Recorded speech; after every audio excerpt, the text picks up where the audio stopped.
Hello everyone! Welcome back to my channel. Here is your Mami Lola once again. For today's video, ang gagawin ko po ngayon ay mag-propagate. Ito po ang Philodendron Spiritus Sancti. Ang totoo po, ninenervous ako kasi ang sabi talaga nila, maraming nagsasabi, napakaselan nitong plant na ito, itong Spiritus Sancti. At alam naman po natin na Diyos ko, ang presyo niya. Nabili ko po ito no, na medyo bumaba na ang presyo niya. Bali, nabili ko siya ng 65,000 noong June 9, 2022. Last year po ng June. Imagine, ayan po, masakit man sa kalooban ko, lalakasan ko po ang loob ko. Start na po tayo. Scalpel, please. Doktor ka na rin, Mami Lola? So, ito na po. So, bago ko makalimutan, ito yung mga kailangan ko muna dito sa propagation.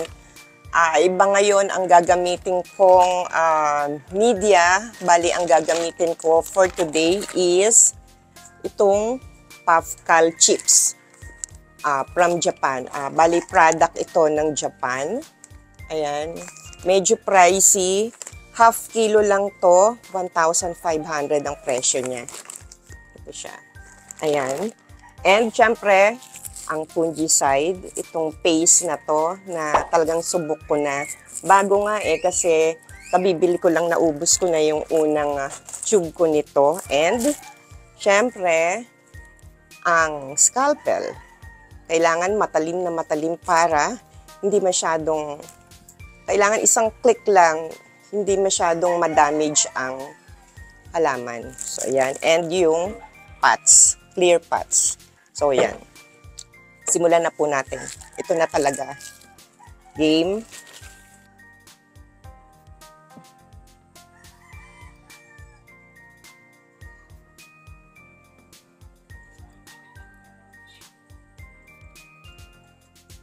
Oh,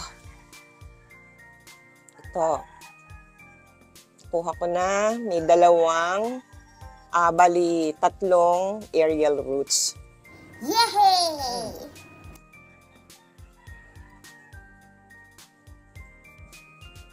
Okay. Lalagyan ko na siya ng fungicide.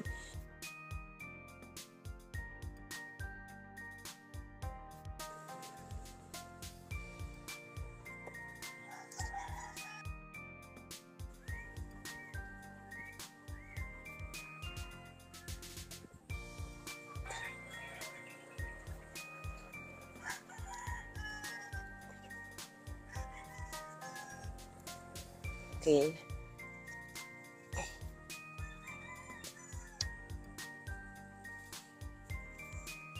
Next. Yan. Siguro total, tuyo na naman to. Tanggalin na natin.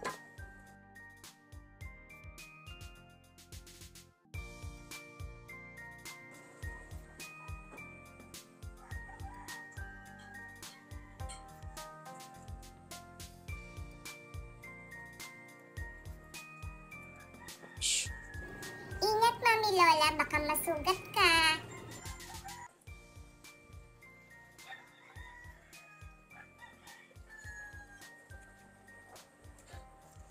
Wow! Habang di pa siya basa, lagyan na natin ng herbicide. So, ito yung second cutting. Ito na yung pangalawa. May tatlong aerial roots.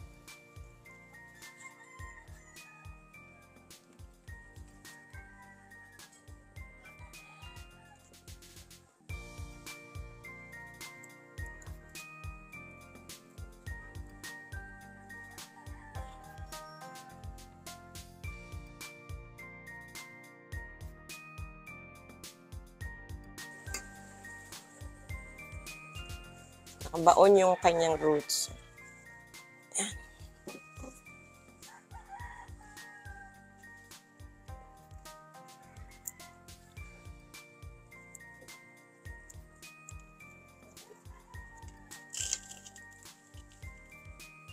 May tamto. Yan.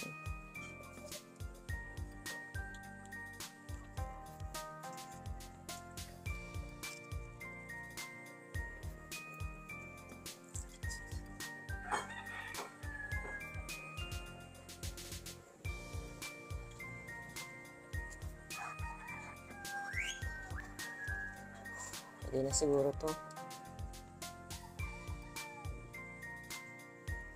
Kapila.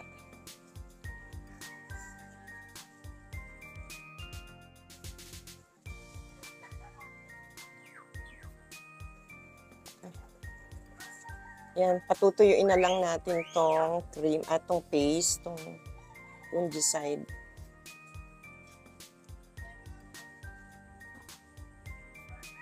So, ayan, ito ang kanyang, ito yung mother plant, base cut. Nisip ko to, parang gusto kong gawing ano to vacuum method. Gusto ko siyang ikat. Tapos, ilalagay ko sa sphagnum moss sa container. Try ko lang.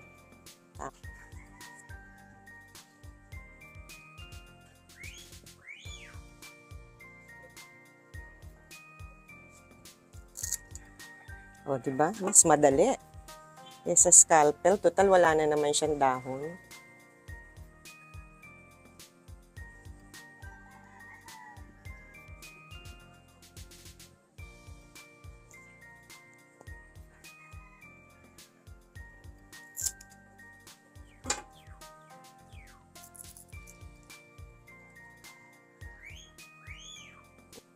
Mamaya ako natatanggalin yung roots niya na nakabaon.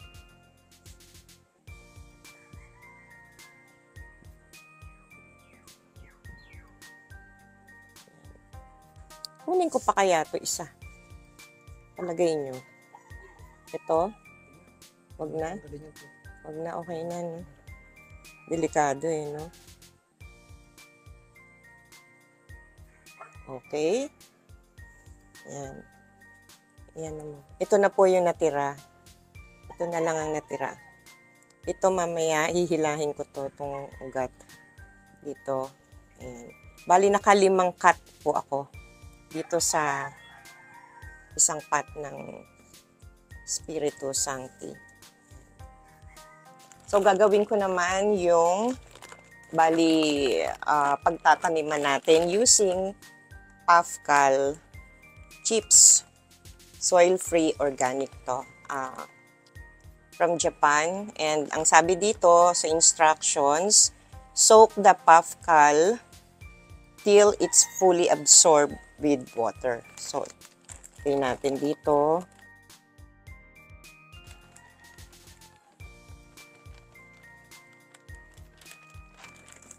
Tingnan nyo yung texture. Ayan, no? Para siyang sponge. Ayan. Lagyan kong tubig.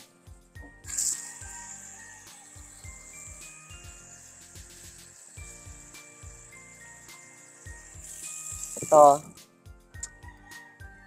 Kailangan fully absorb daw nitong chips yung tubig. Nakakatuwa, para siyang sponge talaga. Sana maganda to dito sa Spiritus Sancti. Di baling mahal. Sana mabuhay itong cuttings natin. Kasi mahal din naman yung pinutol natin Dito.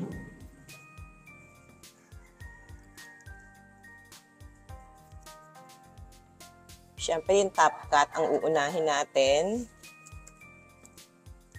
Ito yung top cut. Okay na kaya to? Medyo tuyo na siya. At may langgam ka pa rin.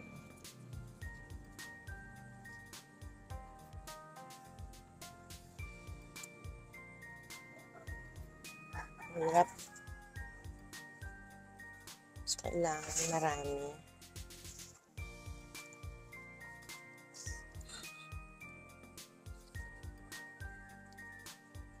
Lalagay ko yung roots. Ito. Kabali-bali na siya. Okay lang yan. Balik-balik. Trial and error.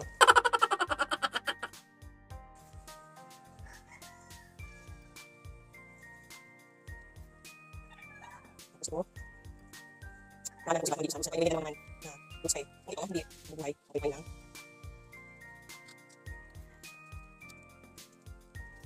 Silog na rin. Is sayang. Sayang ang tao.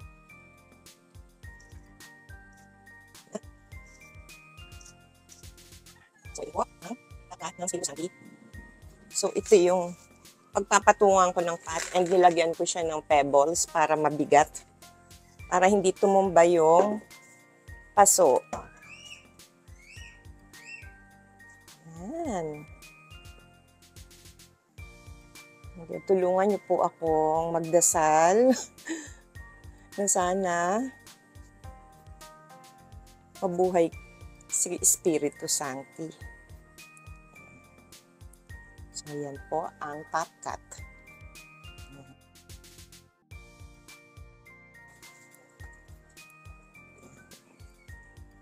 So, ito na po yung second pot. Ayan. Grabe. Baka maputol yung ugat. Mabali yung ugat. Ayan na nga. Nagkakarak na sila.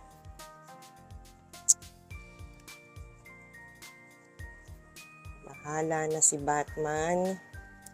Ayan. Pero subukan naman to sa Philodendron Paraiso Verde. Talagang matitigas yung kanilang mga aerial roots. Nabubuhay naman kahit nagkakabali-bali na. Yan.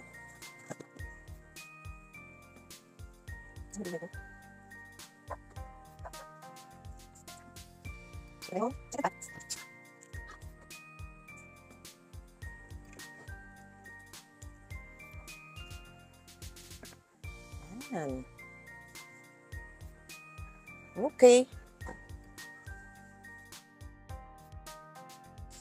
At 2 points na po tayo. 2 points, 2 pots. Ayan. Isa na lang. Dahil naubos na po yung aking puffcal chips, gagamitan ko na lang siya nito. Itong ginagamit ko na from Happy Village. Aroid Premium Mix. Ayan. Pero, sasamahan natin ng puffcal pa rin, ng konti kasi may natira pa.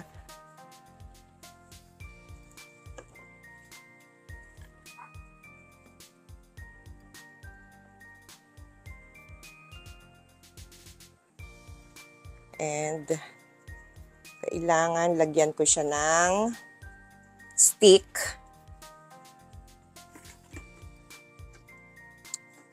Nalagyan natin ng stick and velcro.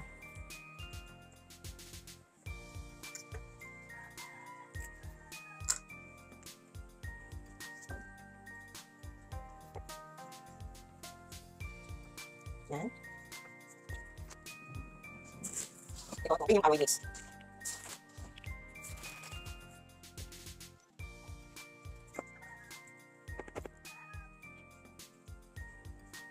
Hindi ko ibabaon yung node na to para hindi siya mabulok.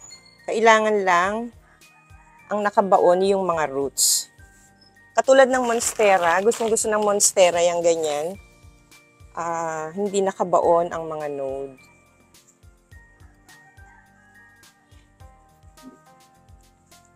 Okay.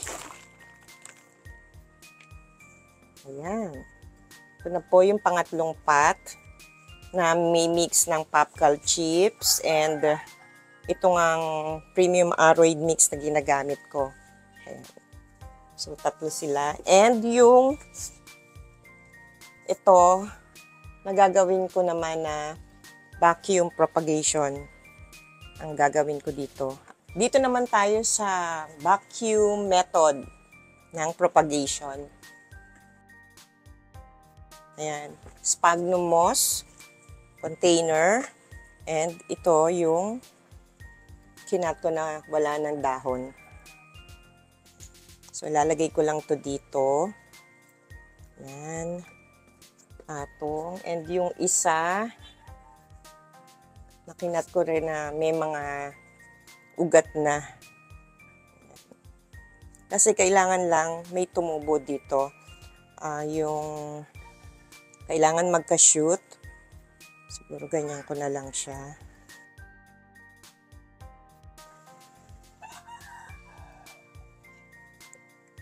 Yan. Then, tatabunan ko ng sphagnum moss. Itong sphagnum moss na to, binasa ko, binabad ko dun sa water na merong Super Tribe. Ito. Yan. Very effective to sa mga cuttings. Ayan. Malaking tulong sa mga roots. Okay.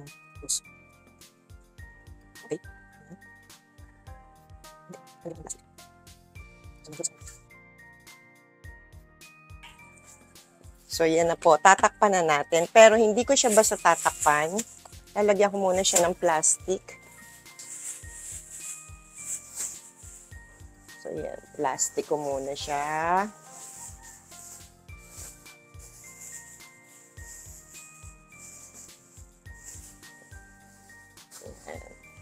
And then, yung takip niya. O. So, walang kawala. Kailangan ko ng humidity, mataas na humidity. So, yan. Wala na siyang kawala. Okay. Ayan. So, ito na po ang vacuum method ng propagation ng aking Spiritus Sancti. And, ito po yung nakat na tatlo. Ang top cut and dalawang mid cut, and then ito yung walang dahon na nodes lang. Ayan, dito ko nilagay sa sphagnum moss. So, yun lang po for today, and promise, sigurado po na i-update ko kayo dito sa propagation ng aking Spiritus Sancti. So, yun lang po, and thank you for watching. Bye!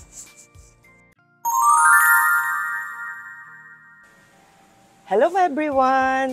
Nandito na naman po ang inyong Mami Lola para mag-update sa inyo dun sa na-propagate kong Spiritus Sancti noong October 31. So, from October 31, ano bang date ngayon? December 11.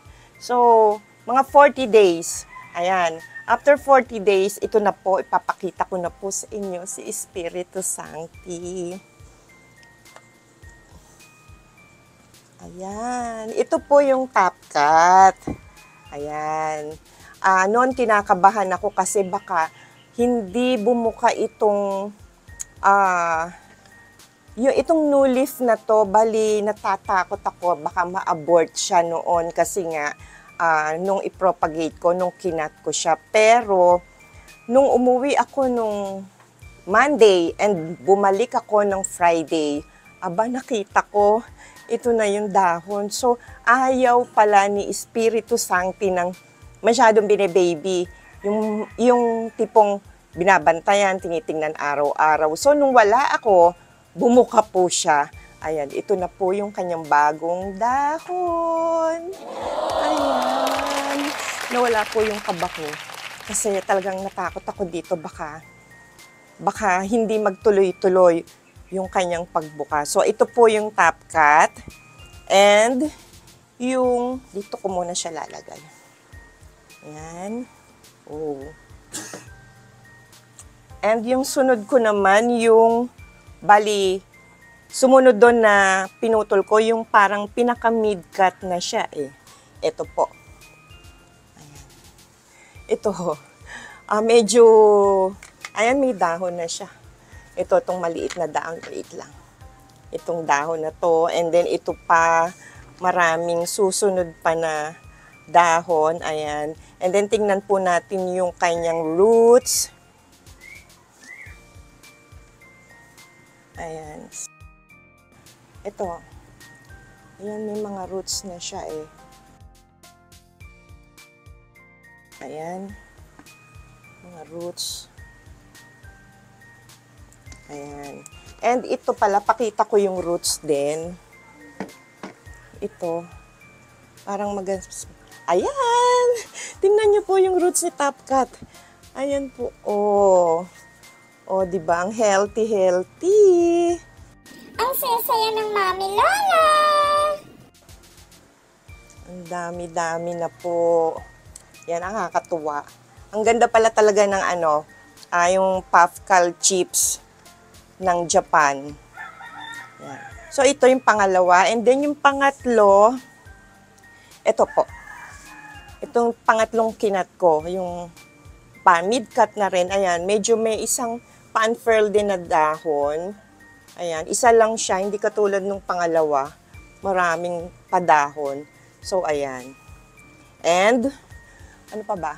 Meron po ako dito yung ginawan ko naman ng favorite method ko na vacuum method. Ito. Ayan. Ayan. Excited ako dito. Kasi bihira ko itong makita. Ayan. Taran! Ooh! Ang ganda! May dahon na po. Ayan. Congratulations, Mami Lola! Ayan ang dahon niya. May dalawang dahon. And then, itong isang cutting. Ayan, meron na rin po siyang padahon ito. Ayan, oh. Ang ganda. Ayan, ito po yung 1, 2, 3, 4, 5, 5. And, yung susunod po, yung pinaka-mother plant. Ito. Ito. Tingnan niyo, ayan o. Oh. Ang dami-daming lumabas dun sa, yung mga growth point. Ayan. Ang dami. 1, 2, 3, 4. Meron pa sa ilalim. And tingnan nyo itong pinakamalaki. Ito. Ayan o. May bubuka na rin itong isang dahon. Ayan, magdadalawa na sila. And then dito, merong isa. Tapos ayan pa po susunod. Ayan, di po ba? Sabi, talagang nakakatakot daw po talagang mag-propagate ng Spiritu Sancti. So ito, nilakasan ko lang talaga loob ko. Kung baga bahala na kung ano mangyayari. Kasi alam nyo naman ang presyo. Ito nakikita naman. Yan, binili ko siya ng 65,000. Kaya kung hindi siya mabubuhay, talagang ganon, sorry. Pero nakita nyo naman, buhay na buhay siya.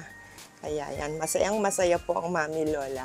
So, yun lang po. And sana talaga nag-enjoy kayo, nagustuhan nyo tong propagation ko ng Philodendron Spiritus Sancti.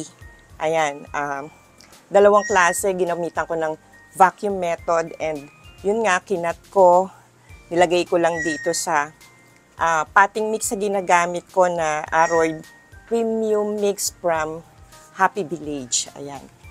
And yung Puffcal chips na ginamit ko para dun sa top cut and dun sa isang, yung sumunod na kinat ko po na